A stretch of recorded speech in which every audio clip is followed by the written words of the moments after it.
라고 제가 곰곰이 생각해 볼 때, 공부를 해봐도 그래요. 이 자유는요 절대 거저 얻어진 것이 아니었다라는 거예요.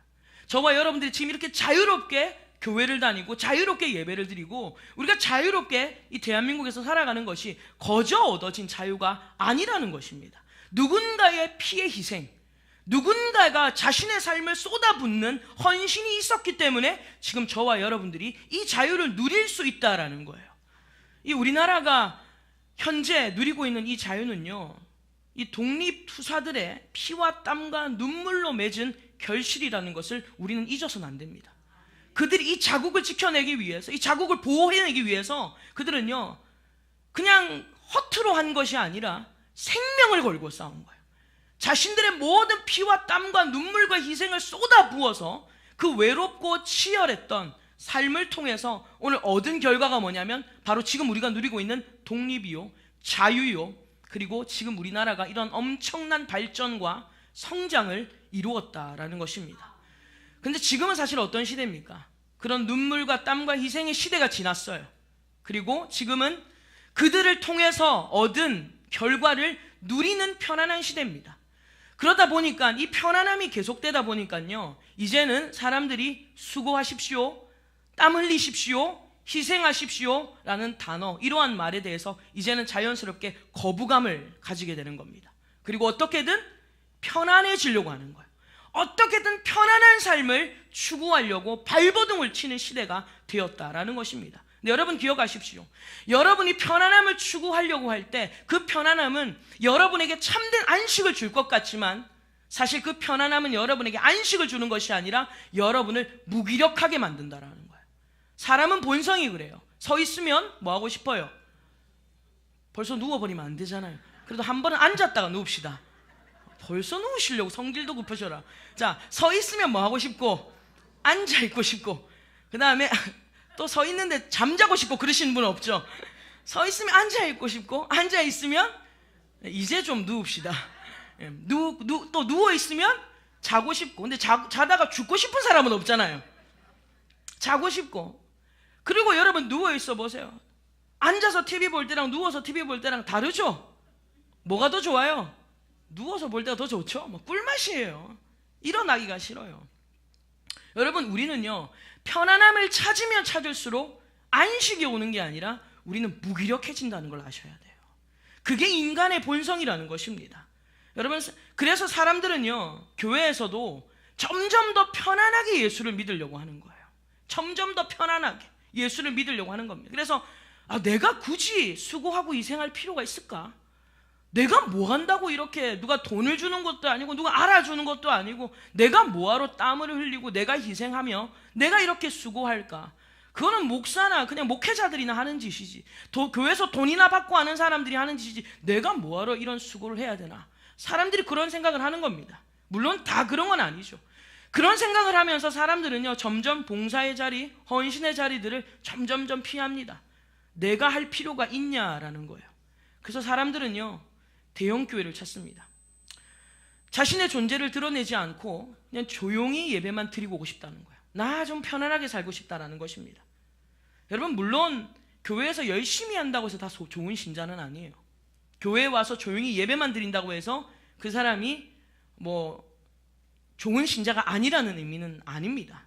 그런데 교회에서 열심히 하면서도 외식할 수 있고요, 그리고 교회에서 조용히 예배만 드려도 중심으로 예배 얼마든지 드릴 수 있습니다.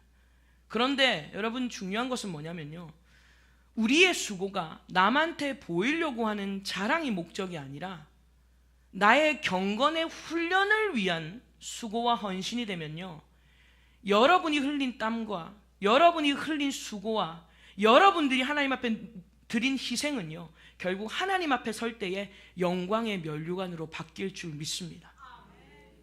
이걸 기억하셔야 돼요. 굳이 내가 해야 되나? 내가 뭐하러 저 힘든 자리를 내가 맡아야 되나? 우리는 그런 마음을 들 때가 있어요. 여러분, 제가 지금 이 얘기를 이제 교회에 중직자 세우시나, 이제 교회 직분자 이제 세우니까 목사님 겁주려고 얘기하시는구나. 그렇습니다. 겁주려고 하는 게 아니라 여러분 생각해 보세요. 훈련이 없이는 성장이 없어요. 훈련이 없이는 절대 성장이 없다라는 것입니다. 그런데 나 자랑을 위한 수고는 아무 의미가 없어요. 나 이렇게 수고했습니다, 좀 알아주십시오 하는 거는요 쉽게 무너져요. 그러나 자기의 훈련을 위해서, 나의 성장을 위해서 눈물을 흘리고 땀을 흘리고 희생하는 사람은요 반드시 그 모든 훈련과 성장들이 하나님 앞에서 아름답게 변화되게 된다라는 것입니다. 여러분, 이것이 사실 오늘 본문이 이야기하고자 하는 핵심이라는 거예요. 오늘 중심 구절은 10절에서 11절입니다. 우리가 한 번 더 본문의 말씀을 읽겠습니다. 10절 11절 읽습니다. 또 그리스도께서 너희 안에 계시면 몸은 죄로 말미암아 죽은 것이나 영은 의로 말미암아 살아있는 것이니라. 예수를 죽은 자 가운데서 살리신 이의 영이 너희 안에 거하시면 그리스도 예수를 죽은 자 가운데서 살리신 이가 너희 안에 거하시는 그의 영으로 말미암아 너희 죽을 몸도 살리시리라. 아멘. 여러분, 우리가 이 말씀을 오늘 우리가 중심적으로 좀 살펴볼 텐데요. 먼저 10절에 보면 이런 말씀이 있죠. 그리스도께서 너희 안에 계시면 몸은 죄로 말미암아 뭐한 것이나 죽은 것이나 그러나 영은 의로 말미암아 살아있다라고 했는데, 이 말씀을 잘못 이해하면요 몸은 악하고 우리의 영혼만이 선하다라는 이런 이원론에 빠지기가 쉽습니다. 몸은 죄로 인하여 죽었고 영은 의로 말미암아 살았다라고 하니까 영과 몸이 이렇게 이원화되고 이분법 되는 거예요. 그래서 여러분, 이런 이원론적인 생각이 사실 지금 기독교 안에 알게 모르게 많이 뿌리를 내리고 있습니다. 그래서 우리가 신성한 것과 그 다음에 속세를 나누는 그릇된 습관들이 사실 우리 안에 있다라는 거예요. 예를 들면 이런 거죠. 마치 여러분 예배를 드릴 때 교회당에서만 예배를 드려야 되는 거예요. 예배당에서만 예배를 드려야 그게 전부 다 신성하게 느껴지고, 여러분이 교회 밖에서 행하는 것, 예를 들어서 삶의 자리에서 예배를 드린다거나 아니면 여러분들이 직장을 다닌다거나 이러한 일들을 우리는 거룩하지 못한 것으로 여기는 경향이 있다라는 것입니다. 여러분, 그런데 이런 사상이 굉장히 팽배했던 시대가 언제냐면 중세 시대였어요. 이 중세 시대 때는요 사람들이 이런 이원론에 완전히 빠져가지고 이 성과 속을 완전히 구별시키는 겁니다. 그래서 이것을 개혁하려고 일어났던 사람이 바로 마틴 루터였다라는 겁니다. 여러분, 중세 시대는요 어떤 인식이 있었냐면, 사람들이 이 교회에서 말고 세속적인 직업들이 있잖아요. 여러분들이 그냥 우리가 흔히 가지는 세상의 직업들을요 아주 열등한 것으로 봅니다. 저거는 거룩하지 못한 직업이야. 그리고 오직 성직자들만이 아주 여러분 거룩하고 고귀한 대단한 직업처럼 그 직업을 추대하는 경향이 굉장히 짙었다라는 거예요. 그래서 마틴 루터가 이걸 들고 일어나는 겁니다. 개혁을 일으키는데, 우리 성경으로 돌아가자, 우리 다시 Return to the Bible, 성경으로 돌아가자, Back to the Bible, 성경으로 돌아가자라고 하면서 이 루터가 뭘 얘기하냐면 1세기에 외쳤던 베드로의 외침을 기억하자라는 거예요. 여러분, 베드로는 뭐라고 말했냐면 만인 제사장을 얘기했어요. 꼭 목회자만이 제사장이 아니라 베드로가 얘기한 것은 우리가 다 왕 같은 제사장 아니냐 하면서 우리 모두가 만인 제사장이라는 것을 외치면서 잘못된 성속 이원론, 이것을 대항을 합니다. 여러분, 사실 근데 아직까지도 이 성속 이원론이요 오늘날 기독교 안에도 만연하게 자리를 잡고 있습니다. 그래서 사람들이 교회 안에서의 삶과 그 다음에 교회 밖에서의 가정이라든지 내 직장에서의 삶이 어떤 면에서 자꾸 이렇게 이원론적으로 살아가게 되는 거예요. 교회만 오면 몸과 마음이 왠지 거룩해져야 될 것 같고, 몸과 마음이 왠지 거룩한 것 같아요. 근데 집으로 돌아가면, 회사로 돌아가면 그 거룩함이라고는 1도 찾아볼 수 없는 그러한 이원론에 빠져있는 모습이 사실 지금 현재 우리 삶 가운데도 뿌리 내려 있다라는 것입니다. 근데 여러분, 이것은 잘못된 자세입니다. 교회만 성스럽고 여러분의 가정이나 직장이 세속적이다, 그렇지 않다라는 거예요. 오늘 저와 여러분들, 우리는 다 만인 제사장인 줄로 믿습니다. 그래서 우리가 부르신 자리가 어디든지 거기는 하나님이 부르신 자리예요. 그리고 우리가 부르심 받은 자리가 어디든지 하나님이 섬기라고 부르신 자리인 줄로 믿습니다. 그냥 교회에서만 섬기고 밖에 나가서 군림하는 삶이 아니라 우리는요 이원론적인 삶이 되어서는 안 된다는 거예요. 우리가 만인 제사장이라는 그런 직분을 받았다는 것을 기억하셔서 저와 여러분들은 교회에서든지 가정에서든지 직장에서든지 오늘 저와 여러분들의 삶이 여러분 형평성을 이루는 그런 은혜가 있기를 주님의 이름으로 축원합니다. 그것 때문에 아이들이 교회에 대한 반감을 갖는 거예요. 아니, 우리 부모님, 교회에서는 거룩 대단한 거룩인데, 대거룩인데 집에만 오면 거룩을 교회에다 벗어놓고 오시나? 성가대 가운이에요, 여러분. 성가대 가운 입고 와가지고 거룩하게 앉아있고, 집에 가면 가운 벗고 집에 가가지고는 거룩의 기육도 찾을 수 없는 거예요. 얼마 전에 그런 친구를 만났어요. 부모님이 교회 중직인데 아이가 완전히 학을 띠는 거예요. 자기 교회 안 나가겠다는 거예요. 왜 그러냐? 도대체 우리 아버지는 집에 오면 어디 가셨나, 그분이? 교회에서 봤던 그분이 어디 가셨나? 여러분, 자녀들을 나무라실 겁니까? 자녀들을 향하여 손가락질 하실 겁니까? 오늘 저와 여러분들, 우리가 부르신 부름의 자리가 다 하나님이 부르신 자리고, 그리고 주님이 부르신 모든 자리가 섬김의 자리라는 것을 우리가 인식해야 돼요.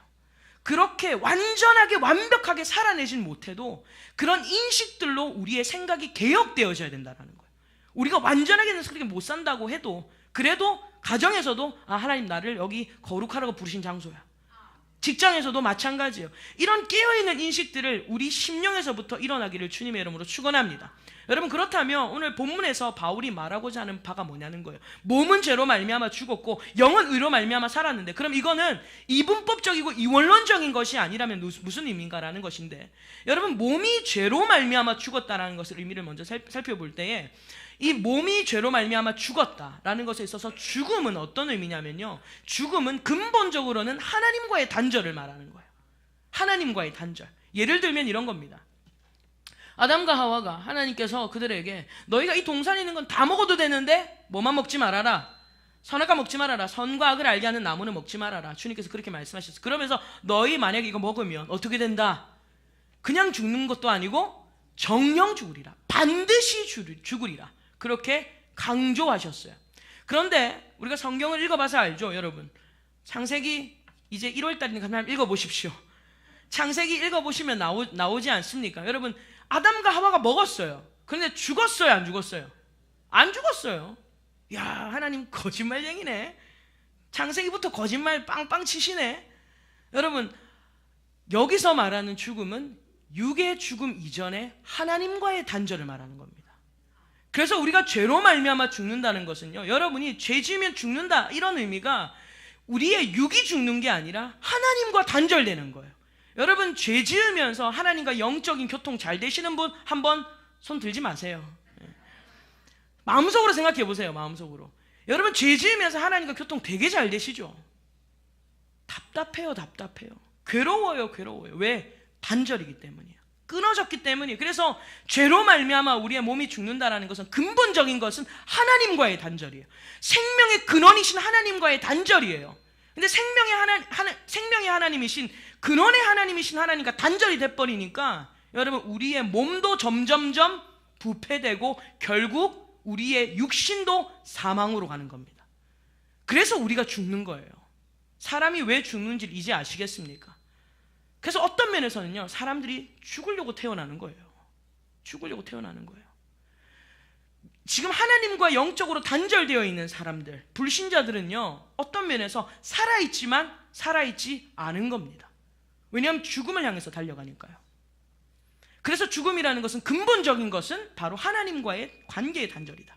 그러니까 이것이 관계가 끊어져 버리니까 우리는 부패되고 타락하고, 그리고 결국 육신이 죽어서 땅으로 돌아가는 것, 그것이 죽음의 의미라는 거예요. 그래서 성경에서는요, 이 사람을 뭐라고 표현을 많이 하고 있냐면 풀과 같다, 꽃과 같다, 이런 표현을 많이 하는 겁니다. 왜냐하면 여러분, 우리가 뭐 좋은 날이 되면 꽃다발을 선물 주지 않습니까? 받아본 지 오래라. 꽃다발, 그렇다고 지금 학교를 다시 갈 수도 없고 졸업도 할 수도 없고, 이 꽃다발을 전해줄 때, 여러분, 꽃다발을 받으면 얼마나 기분이 좋습니까? 이 싱그러움 있죠. 그 꽃을 바라볼 때 싱그러움이 있고 기분이 굉장히 좋아요. 그런데 사실 받을 때는 좋은데 그거 며칠 지나면 어떻게 돼요? 시들시들. 그걸 쳐다보는 내 마음도 시들시들. 3일 전에 남편한테 받을 때는 좋았는데 3일 뒤에 시들시들해지는 거 보면서 남편도 괜히 그렇게 보이는 거예요. 시들시들하게 보이는 겁니다. 여러분, 이것이 생명력에서 끊어진 꽃의 결말입니다. 아무리 그때는 아름다워도 이미 생명의 근원에서부터 단절됐기 때문에 시간이 지나면 지날수록 부패하고 시간이 지나면 지날수록 그 아름다움과 싱그러움은 사라져 버리는 거예요. 우리 생명이 마치 그와 같은 겁니다. 우리는 죄로 말미암아 죽었거든요. 그 죄로 말미암아 죽었다라는 것은 근본적인 거는 하나님으로부터의 단절이에요. 하나님으로부터의 단절이고 그 단절이 일어나니까 우리의 몸도 우리의 생각도 우리의 삶도 다 그렇게 죽어가는 겁니다. 그게 우리의 인생이에요. 그래서 우리의 인생은 풀과 같고 꽃과 같은 거예요. 여러분, 이것이 바로 우리 몸이 죄로 말미암아 죽었다라는 것입니다. 그러나 우리가 몸은 죄로 말미암아 죽었지만 오늘 예수님이 내 안에 오심으로 말미암아 어떤 일이 일어났냐면 영이 의로 말미암아 살아났다는 거예요. 할렐루야. 다른 게 아니라 영이 의로 말미암아 살아났다는 겁니다. 그 말은 근본적인 단절이 연결이 됐다는 거예요. 하나님과 우리 사이가 잘라져 있었는데, 하나님과 우리 사이가 끊어져 있었는데, 바로 예수님이 여러분 안에 들어오시면요, 예수 그리스도를 영접하는 자, 곧 그 이름을 믿는 자들에게는 하나님과 우리 사이가 다시 화목하게 되는 역사가 일어난 줄로 믿습니다. 그 영혼은 살아나는 거예요.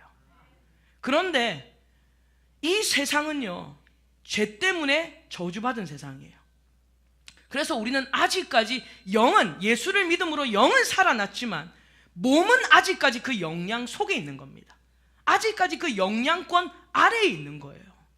그래서 우리가 예수를 믿어도, 여러분 예수 믿었다고 해서 교회 딱 등록하자마자 영원히 사시는 분 계세요? 영원히 사시는 분 아무도 없잖아요. 왜냐하면 영은 살았지만 우리의 몸은 아직까지 그 죄의 영향권 속에 남아있다라는 것입니다. 마치 이런 거예요. 이스라엘 백성들이 애굽에서 건짐을 받았어요. 이스라엘 백성들이 건짐을 받았지만, 그러나 여러분 그들이 400년 동안 무슨 생활을 했습니까? 노예 생활을 하는 거예요.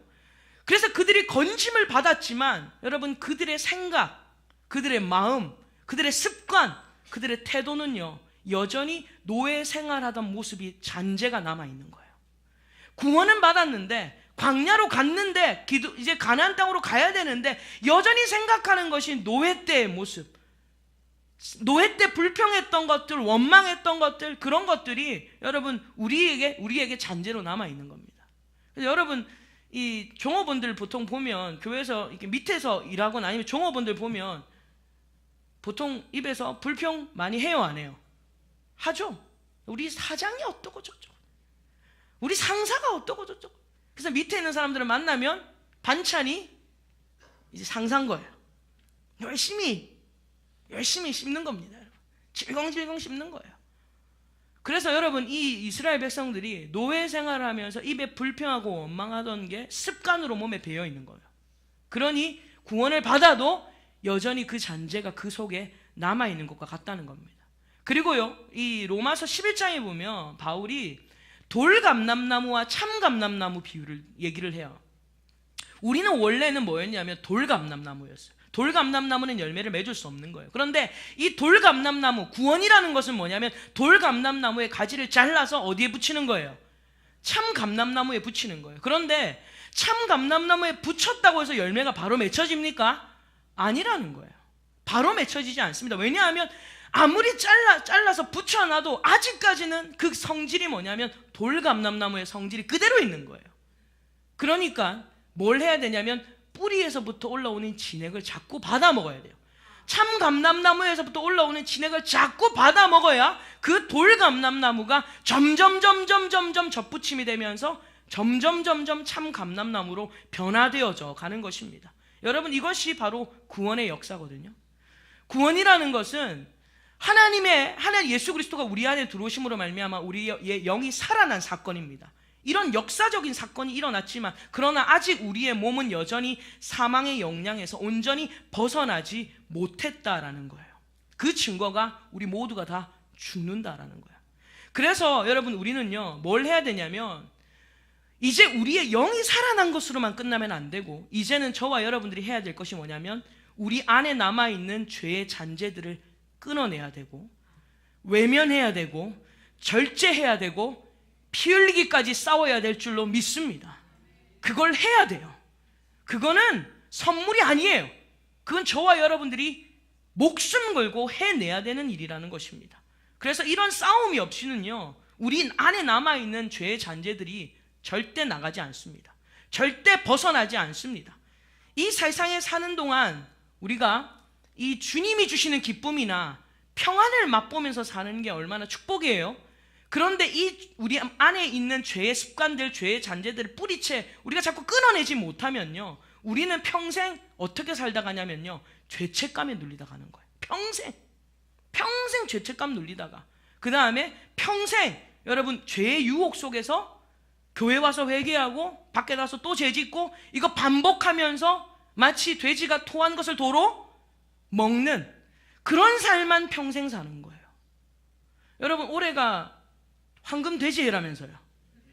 그렇다고 해서 돼지 될 필요는 없잖아요. 황금 돼지라고 해서 아우 제대로 돼지 한번 돼볼까? 먹을 거 토했다가 도로 먹고 그럴 필요 없지 않습니까?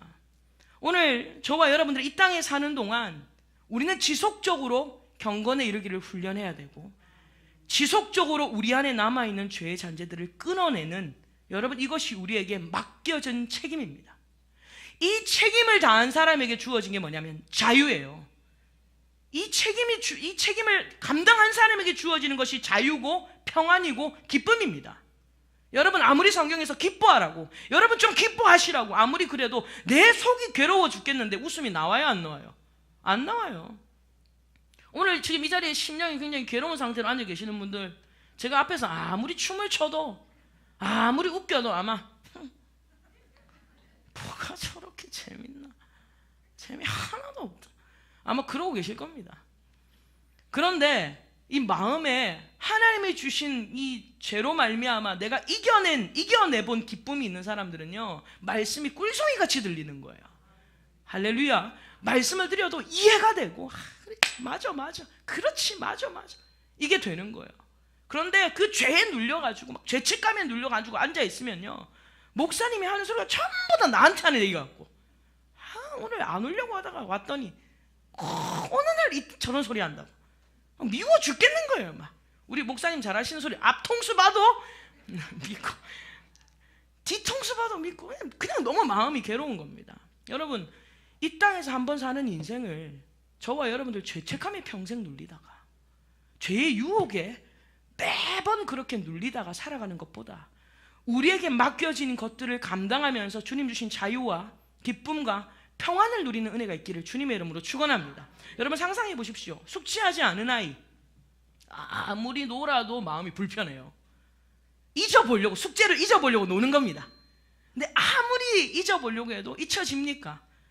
집에 가서 숙제해야 되는데 이게 무거운 짐으로 남아 있는 거예요. 여러분, 저도 마찬가지예요.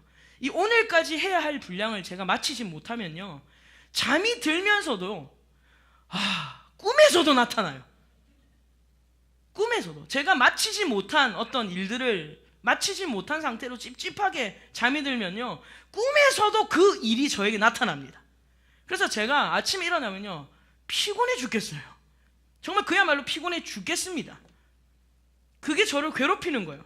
빨리 그걸 해야 되는데 하면서 마음이 늘 괴로운 거예요. 그래서 저는요, 가급적이면 오늘 해야 될 일들을 제가 밤을 새서라도 하고 자려고 해요. 왜냐하면 잠 좀 편하게 자고 싶어요. 잠 좀 편하게 자고 싶어요. 그 일에 치여가지고 막 일에 막 괴롭힘을 당하는 그게 너무 싫어서 가능한 오늘 내가 해야 될 일을 마무리하고 자려고 하고 싶은 거예요. 왜냐하면 그 해결하지 못한 것에 대한 마음이 괴로운 게 너무, 그 기분이 너무 싫은 겁니다. 여러분, 죄책감 되게 좋아하시는 분들 있습니까? 죄책감 느낄 때마다 막 희열이 넘치고, 이거지, 죄 짓는 맛이 이거지.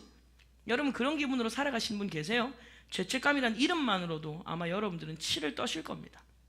한 주간 열심히 세상에서 내 마음대로 죄 짓고 있다가 예배 자리에 나오면요, 아무도 뭐라 안 하는데 막 도망가고 싶고, 아무도 뭐라 안 하는데 막 도망가고 싶고, 그리고 이 조금만 힘든 일이 생기면 굉장히 예민해지고, 그리고 굉장히 짜증이 우리 안에서 막 일어납니다. 왜냐하면 그만큼 죄책감이라는 것은요, 사람을 기분 나쁘게 해요. 사람의 신경을 자꾸 거슬러요. 그러니까 짜증이 많아지고 불평이 많아지고 원망이 많아지는 거예요. 여러분, 한번 여러분의 삶을 한번 되돌아보십시오. 지금 내가 요즘에 짜증이 많나? 요즘 내가 왜 불평과 원망이 많지? 여러분 안에 여러분들이 해야 될 숙제들을 하지 않음으로 말미암아 일어나는 그런 불편한, 우리를 괴롭히는 그러한 마음들이라는 것입니다. 여러분, 오늘 분량의 숙제를 끝낸 아이의 마음은 어떨까요? 그 휴식 시간이 달콤하죠. 자기가 해야 될 분량을 마무리한 아이는요, 그가 누리는 자유가 진정한 자유라는 것입니다. 그래서 여러분, 오늘 하루 이 죄를 이기기 위해서 내가 나름의 경건의 시간을 갖는 것, 피곤한 일이죠. 그리고 귀찮은 일이고 하기 싫은 힘든 일입니다. 그러나 결국 경건에 이르는 훈련은요, 범사에 유익해요. 나쁜 게 하나도 없다는 거예요. 나쁜 게 하나도 없어요. 경건의 훈련은요, 어떤 훈련이든지 장단점이 있거든요. 그런데 경건에 이르는 훈련은요, 범사에 유익해요. 단점이 없어요. 전부 다 좋은 것밖에 없고 여러분을 잘되게 하는 것밖에 없어요. 오늘 아침에도 우리 목사님께서 여러분, 좋은 신앙의 좋은 습관을 가져야 된다고 하면서 우리에게 새벽 기도를 해야 된다. 그리고 항상 하나님의 전에 나와서 기도하는 습관을 가져라. 그리고 하나님의 말씀을 사모해야 된다. 말씀 읽어야 된다. 여러분, 이런 좋은 습관들을 우리에게 알려주셨는데요, 여러분, 그거요, 나쁜 거 하나도 없습니다. 우리는 무슨 일을 해도 장단점이라는 게 있거든요. 그런데 경건에 이르는 훈련은요, 범사에 유익해요. 오늘 여러분 이 자리에 예배 훈련하러 나오신 것 나쁠 거 하나도 없어요. 여러분이 생각할 땐 손해본 것 같고 시간 낭비한 것 같고 에너지 낭비한 것 같아도, 여러분, 이 훈련은 여러분의 인생에 나쁠 게 하나도 없고 해가 될 게 하나도 없다라는 거예요. 여러분, 그렇다면 마지막으로 하나님께서 왜 우리에게 이 훈련을 남겨놓으셨는가 하는 거예요. 왜 이 훈련을 남겨놓으셨을까? 고린도후서 4장 7절의 말씀에 보면 이런 말씀이 있습니다. 제가 읽겠습니다. 우리가 이 보배를 질그릇에 가졌으니 이는 심히 큰 능력은 하나님께 있고 우리에게 있지 아니함을 알게 하려 함이라. 여러분, 이 말씀 잘 아시죠? 보배를 질그릇에 가졌다라고 했는데, 여러분, 질그릇은 우리입니다. 보배는 누구예요? 예수님이죠. 그럼 이 질그릇인 우리가 보배를 가졌어요. 그래서 보배 대신 예수님이 우리 안에 오셨는데, 여러분 생각해 보세요. 우리가 질그릇이고 보배를 가졌지만 보배를 내 안에 담았다고 해서 질그릇이 갑자기 금이 됩니까? 아니에요. 질그릇은 질그릇일 뿐입니다. 질그릇은 깨어지기 쉬운 존재예요. 보배를 가졌다고 해도 질그릇은 질그릇일 뿐이라는 겁니다. 그런데 중요한 것은요, 이 그릇이라는 것은요, 무엇을 담느냐에 따라서 가치가 달라지는 거예요. 가치가. 아무리 금으로 만들었고 은으로 만들었고, 여러분 그거 할머니 집에 요강으로 쓰면 그러면 그거는 그냥 요강인 거예요. 아무리 금으로 만들고 은으로 만들어도 요강인 거예요. 그런데 질그릇으로 만들어도 거기에 보배를 넣어 놓으면 보배합이 되는 겁니다. 여러분 믿으세요? 우리가 진짜 아무것도 아니지만 저와 여러분들 안에 그리스도가 계시면 여러분들은 보배인 거예요. 저와 여러분들이 보배덩어리가 되고 우리의 가치가 거기에 있다라는 겁니다. 우리에게 있지 않고 그 보배의 가치가 있다라는 거예요. 그래서 여러분, 구원이라는 것이 바로 그런 거예요. 구원은요, 질그릇 속에 보배가 들어온 겁니다. 질그릇 속에 보배가 들어온 게 구원이에요. 그러나 보배가 들어왔다고 해서 질그릇이 바뀌지는 않아요. 하지만 바뀌는 날이 옵니다. 언제 옵니까? 그날에 와요. 말 안 해도 아는 날이잖아요. 주님 오시는 그날. 그날이라 그러니까 혼자 막 달력 보고 막 언제지? 여러분, 주님 오시는 날이고 우리가 주님 앞에 가는 그날이에요. 그날 우리의 낮은 몸이 영광의 몸으로 변하는 거예요. 그날에 우리의 몸이 바뀌는 겁니다. 그러나 이 땅에 사는 동안은 여전히 낮은 몸이고 여전히 질그릇이라는 거예요. 이유가 뭐냐면 아까 전에 읽었던 고린도후서 4장 7절에 이렇게 되어 있어요. 이는 심히 큰 능력은 하나님께 있고 우리에게 있지 아니함을 알게 하려 함이라. 우리가 이 땅에서 살아가는 동안 질그릇으로 자꾸 훈련받아야 되는 이유가 뭐냐면요, 우리에게 능력이 있는 게 아니라, 구원을 받은 게 우리에게 능력이 있는 것이 아니라 능력은 하나님께 있다는 것을 깨닫게 해주시는 거예요. 그래서 주님께서 우리에게 훈련을 남겨놓으시는 겁니다. 구원받은 거, 네가 수고한 거 너 아니야. 너 속에 있는 그리스도야. 그거를 알게 하시는 거예요. 그래서 우리를 훈련하게 하시고 우리에게 훈련을 남겨두셨다라는 겁니다. 여러분, 구원은요, 하나님의 전적인 은혜예요. 그럼에도 불구하고 우리는요, 여전히 때로는 내가 한 것처럼 착각해요. 내가 수고한 것처럼 착각합니다. 그래서 우리는 하나님 앞에 막 교만을 부리는 거예요. 내가 이 정도 수고했으면 됐지 않나. 여러분, 우리가 이 자리에 있는 건 하나님의 은혜라는 것, 이것이 입술의 고백이 되지 않기를 주님의 이름으로 축원합니다. 그냥 입술의 고백만 되면 안 되는 거예요. 우리가 여기까지 온 것은 그 심히 큰 능력이 하나님께 있었다라는 거예요. 우리는 질그릇이에요. 우리는 깨어지기 쉬운 존재고, 우리는 오늘이라도 주님께 부름받으면 우리는 두 손 들고 그냥 주님 앞에 갈 수밖에 없는 존재라는 거예요. 그래서 주님께서 우리를 살려두시고 우리로 하여금 훈련받게 하는 이유가 뭐냐면, 우리로 하여금 사는 날 동안 우리의 교만을 꺾으십니다. 그리고 하나님의 크심을 발견하는 거예요. 점점점 더 하나님이 진짜 크신 분이구나. 저는요, 얼마 살지는 않았지만 제 인생을 이렇게 뒤돌아보면요, 가면 갈수록 하나님이 더 커져요. 하나님이 너무너무 크신 분이라는 게 느껴져요. 근데 제가 20대 때는 하나님이 이 정도 크신 분인지 몰랐어요. 근데 이 질그릇이 하나님 앞에 훈련받고 깨지고 부서지면서 깨닫는 게 뭐냐면, 능력이 심히 큰 것이 하나님께 있구나. 하나님이 얼마나 위대하시다라는 것이, 그 감동과 감사와 감격이요, 가면 갈수록 더하다라는 거예요. 그리고 우리에게 훈련을 남겨두신 이유가 뭐냐면, 바로 순종하는 자가 되도록 길들이시는 과정이에요. 여러분, 이 구절을 좀 찾겠습니다. 신명기 8장을 좀 찾아보세요. 신명기 8장 2절에서 3절의 말씀을 같이 보겠습니다. 신명기 8장 2절에서 3절. 제가 가진 성경은 구약 성경 274페이지입니다. 2절 3절 같이 읽습니다. 내 하나님 여호와께서 이 40년 동안에 내게 광야의 길을 걷게 하신 것을 기억하라. 이는 너를 낮추시며 너를 시험하사 내 마음이 어떠한지 그 명령을 지키는지 지키지 않는지 알려 함이라. 너를 낮추시며 너를 줄이게 하시며 또 너도 알지 못하며 내 조상들도 알지 못하던 만나를 내게 먹이신 것은 사람이 떡으로만 사는 것이 아니요 오직 여호와의 입에서 나오는 모든 말씀으로 사는 줄을 내가 알게 하려 하심이니라. 아멘. 이스라엘 백성들을 구원하셔서 그들을 바로 가나안 땅에 보내지 않으시고 그들을 광야에서 훈련하게 하시는 이 시간들의 이유가 뭐냐면, 결국 주님은 뭐예요? 결국 그들을 낮추시기 위함이라는 거예요. 너희가 구원을 얻은 것은 너희가 아니야. 심히 큰 능력이 너희 속에 계시는 그리스도다. 이거를 알게 하시기 위함이고, 그리고 이제는 불순종의 아들로 살았다면 이제는 너희가 순종의 아들로 살아야 된다. 순종하는 것에 길들이고 훈련시키는 거예요. 여러분 생각해 보세요. 여러분들 사실 하나님 앞에 훈련 많이 받아오면서 이제 조금씩 순종되는 것을 아마 느끼실 겁니다. 저도 마찬가지예요. 여러분, 우리가 하나님을 믿으면서 여러분들이 순종 잘하는 것처럼 보이지만 사실 우리는 불순종할 때가 더 많거든요. 그런데 언제 순종해요? 고난을 통해서, 여러 가지 어려움을 통해서 주님이 연단하시고 훈련하시고 연단하시니까 이제 조금씩 깨달아지는 거예요. 우리가 깨달아지는 거예요. 순종하는 자가 되어야 되구나.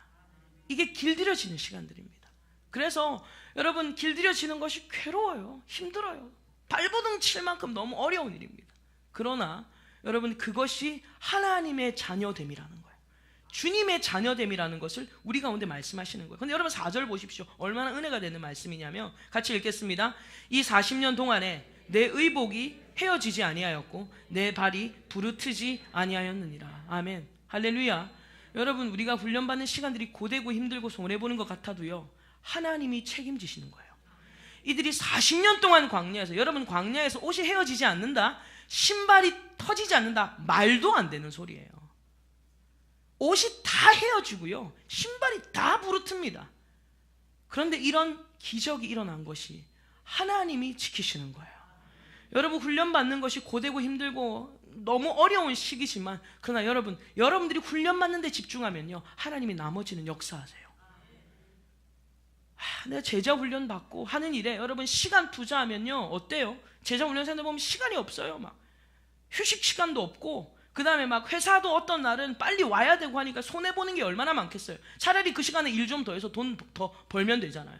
근데 그 시간을 쪼개서 숙지하고 훈련해야 되는 거예요. 그런데 여러분, 훈련에 집중하면 나머지는 하나님이 책임지신다는 거예요. 그래서 여러분, 주님 앞에 훈련받는 것을요, 우리는 기뻐할 줄 알아야 되고 감사할 줄 알아야 된다라는 것입니다. 여러분, 이 욥을 한번 생각해 보세요. 욥이 당했던 고난은요, 말도 못할 고난이죠. 욥이 당했던 그 고난과 훈련의 시간은요, 정말 말도 못할 고통의 시간이었어요. 제가 지난주에 욥에 대해서 한 주간 말씀을 읽으면서 묵상을 했는데, 이 욥이 당한 고통과 이 고난을 제가 가만히 생각해 볼 때 이거 진짜 말이 안 되는 고통이고 고난이더라고요. 하루아침에 자녀가 다 죽고 하루아침에 집안이 무너지고 그런 일들이 막 한 가지 그러니까 바닥이 끝이 안 보일 만큼 추락하는 거예요. 끝이 안 보일 만큼 바닥에 곤두박질을 치는 겁니다. 그런데 그 시간을 통해서 결국 하나님이 그를 정금과 같이 만들어내시자 하나님은 그에게 갑절의 복을 주신다라는 거예요. 갑절의 복. 하나님의 계산은 정확하고요. 그리고 하나님의 계산법은 항상 갑절이라는 것입니다. 하나님의 역사는 그러하다라는 거예요. 여러분, 오늘 말씀을 정리하면서 우리는 사실 항상 이 죄에 지는 습관이 몸에 많이 있어요. 죄에 지는 습관이 있고, 그래서 우리 마음에는요, 자꾸 지다 보니까 패배의식이 있는 거예요. 난 안 돼. 안 돼, 안 돼. 이런 생각들이 길어지다 보면요, 무기력증에 빠지게 됩니다. 나는 어차피 또 넘어질 거야. 나는 어차피 또 안 될 건데 뭐 내가 해봤자지 뭐 하면서 많은 사람들이 교회 문 밖을 나섭니다. 근데 여러분, 이런 사람들의 특징이 뭔 줄 아십니까? 나는 안 돼. 나는 어차피 해도 안 돼. 이런 사람들의 특징은요, 사실 죄와 열심히 싸운 사람이 아니에요. 안타깝지만 여러분들이 속에서 뭐라고? 내가 얼마나 수고했는데, 내가 얼마나 내 나름대로 노력했는데, 반항이 그렇게 일어날지는 모르겠지만 사실 죄와 열심히 싸우지 않았다라는 것입니다. 게을러서 안 하는 사람들이 이런 얘기를 하는 거예요. 왜 그래요? 안 하니까 안 되는 겁니다. 안 하니까 안 되는 거예요. 생각하는 대로 되는 거예요. 그래서 제가 저번에 말씀드린 것 있죠. 생각을 바꾸면 감정이 바뀌고, 감정이 바뀌면 행동이 바뀌고, 행동이 바뀌면 습관이 바뀌고, 습관이 바뀌면 인격이 바뀌고, 인격이 바뀌면 인생이 바뀌는 거예요. 여러분의 인생은요, 여러분의 생각에서 시작되는 겁니다. 그래서 우리가 마지막으로 성경 한 구절 더 찾죠. 민수기 14장을 찾으시겠어요? 민수기 14장 26절에서 28절의 말씀입니다. 민수기 14장 26절에서 28절의 말씀, 218페이지입니다. 제가 가진 성경은 같이 읽겠습니다. 여호와께서 모세와 아론에게 말씀하여 이르시되, 나를 원망하는 이 악한 회중에게 내가 어느 때까지 참으랴? 이스라엘 자손이 나를 향하여 원망하는 바 그 원망하는 말을 내가 들어노라. 그들에게 이르기를, 여호와의 말씀에 내 삶을 두고 맹세하노라. 너희 말이 내 귀에 들린 대로 내가 너희에게 행하리니. 아멘. 주님은 분명히 말씀하셨어요. 이스라엘 백성들이 계속해서 하나님을 향하여서 원망하고 안 된다는 이 패배의식에 찌들어서 그런 얘기들을 계속하는 거예요. 나는 안 됩니다. 저는 해봤는데 안 됩니다. 이런 얘기들을 계속하는 거예요. 그래서 하나님을 향하여서 원망하는 말을 하니까 하나님이 뭐라고 말씀하세요? 너희가 말한 대로 되리라. 너희가 말한 대로 내가 행할 거다 라고 오늘 우리 가운데 말씀하시는 거예요. 여러분, 오늘 이 말씀이 저와 여러분들에게 주어지는 말씀입니다. 여러분 말한 대로 될 줄로 믿습니다. 여러분들의 입에서 주님, 저는 이 경건의 훈련을 통하여서 제 인생의 범사의 유익을 보기를 원합니다. 힘들고 어려워도 하나님이 죄를 끊어내는 훈련을 하기를 원합니다. 여러분, 주님 앞에 그렇게 나아가면요, 오늘 본문 11절이 뭐라고 끝나는 줄 알아요? 너희 죽을 몸도 살리시리라. 믿으세요? 주님은 분명히 약속하셨어요. 너희 죽을 몸도 살리시리라. 우리는 안 될 것 같은데, 우리 몸이 죽었다고 생각하고 이 몸은 의미 없어, 이 몸은 소용없어. 아니에요. 주님은 살리셔요. 주님이 죽을 몸도 살릴 것이다 라고 주님께서 약속하셨다라는 거예요. 그래서 저와 여러분들, 우리 2029년을 시작하면서 오늘 우리의 입에서 여러분 이 경건의 훈련의 말들이 나오기를 주님의 이름으로 축원합니다. 생각도 훈련하셔야 되고요, 말도 훈련하셔야 되고, 우리의 태도도 훈련하셔야 되고, 마음가짐도 훈련하셔야 되고, 계속해서 우리가 훈련하면서 나아가면 지금 당장 일어나지 않는다고 해도 그 훈련이 축적됨으로 말미암아 여러분의 인생이 바뀌는 거예요. 여러분의 인생.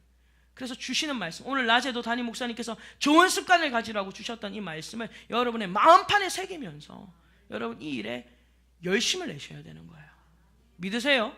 저도 금요일날 하나님 앞에 기도하는 가운데 하나님께서 다니엘 말씀을 주셨어요. 그래서 지금 우리 공동체랑 제가 다니엘서를 이제 시작을 하는데, 하나님께서 제 마음에, 제가 기도했어요. 하나님, 2019년도 한 해를 정말 잘 시작하고 싶은데, 2019년도 한 해를 하나님이 기뻐하시는 일을 하고 싶은데 주님 저에게 지혜 좀 주세요. 그랬더니 주님이 딱 한마디 하시더라고요.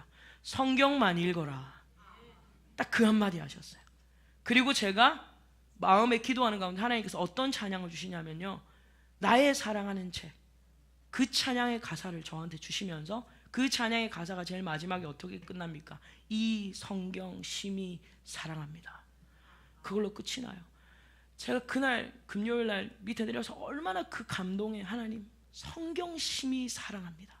하나님의 말씀을 심히 사랑합니다. 이 한 해 하나님의 말씀과 기도로 발버둥 칠 때 하나님께서 저와 여러분과 우리 교회와 가정과 여러분의 사역장과 사업장과 모든 환경들에 일하시는 하나님을 만나게 될 줄로 믿습니다. 그렇게 행하신 하나님께 우리 한번 영광의 박수 올려드리겠습니다. 할렐루야. 우리 함께 찬양하겠습니다. 오늘 주가 보이신 생명의 길, 우리 이 찬양 부르면서 주님 훈련받길 원합니다. 그렇게 함께 고백하면서 나가겠습니다.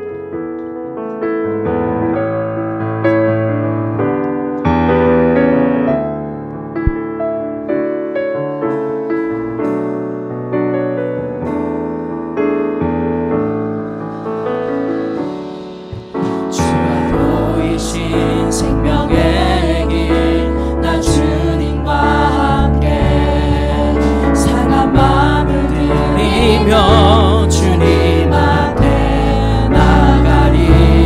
나의 의로움이 되신 주 그 이름 예수.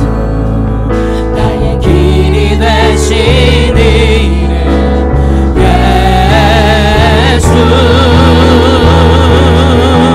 나의 길 오직 그가 하시나니.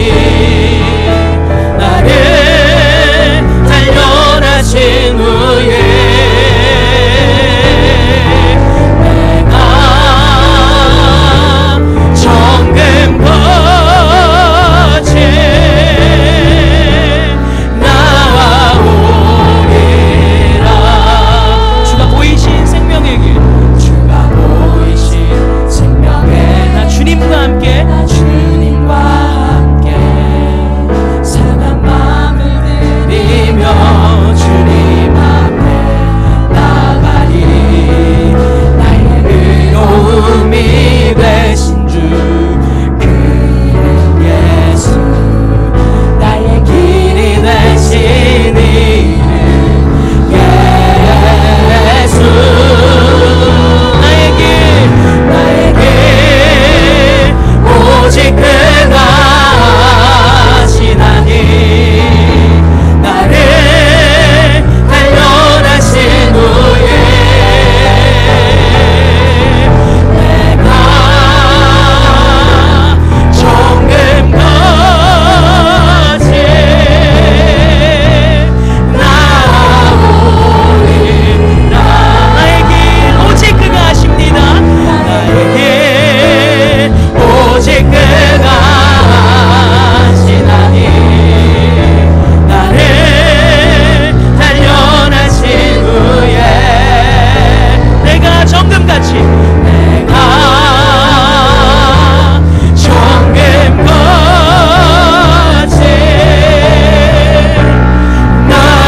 우리 한번 두 손을 높이 들고 주님 앞에 결단하며 찬양합시다. 나의 길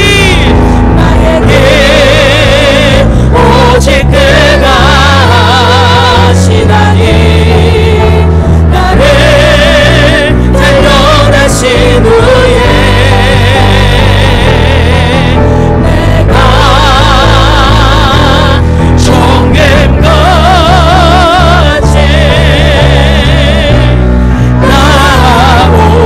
나아오리라. 다시 한번 하나님께 영광의 박수 올려드리겠습니다. 할렐루야. 옆에 분에 한번 축복하실까요? 한 해 동안 훈련 잘 받읍시다. 한 해 동안 훈련 잘 받으십시오. 여러분 어떤 모양에서든지 훈련 받으면 범사에 유익합니다. 여러분 그 은혜가 넘치시기를 축복합니다. 예, 광고 말씀드리겠습니다. 오늘 감사한 것은 저희 교회에 등록하신 분이 계십니다. 우리 김무현 청년인데 우리 김무현 청년 어디 계신가요? 우리 담임 목사님께서 전도하셨는데 네, 여러분 우리 박수로 환영하겠습니다.